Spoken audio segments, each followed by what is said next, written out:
కయీనుకు భార్య ఎక్కడి నుంచి వచ్చింది?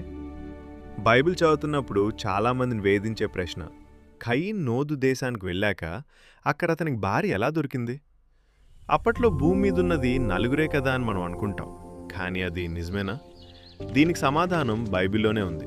ఆదికాండం 5వ అధ్యాయం 4వ వచనం ప్రకారం ఆదాము షేతును కన్న తర్వాత 800 ఏళ్లు బ్రతికాడు. ఆ కాలంలో ఆయనకు అనేక మంది కుమారులు కుమార్తెలు కలిగారు. అంటే ఆదాము హవ్వలకు కేవలం కయీను హేబేలు మాత్రమే కాదు, ఇంకా చాలామంది పిల్లలున్నారు. అప్పట్లో మనుషులు 100 ఏళ్లు జీవించేవారు కాబట్టి జనాభా చాలా వేగంగా పెరిగింది. మరి కయీను ఎవరిని పెళ్లి చేసుకున్నాడు?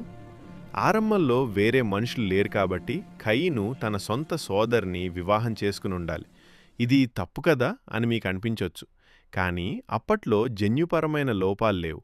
మరియు కొన్ని వేల ఏళ్ల గడిచి మోషే ధర్మశాస్త్రం ఇచ్చే వరకు ఇలాంటి వివాహాలపై నిషేధం లేదు. కాబట్టి కయీను భార్య ఆదాము హవ్వల సంతానమే. దేవుడు భూమిని నరులతో నింపమని చెప్పిన ఆజ్ఞ నెరవేరడానికి ఆరంభంలో ఇది అవసరమైంది.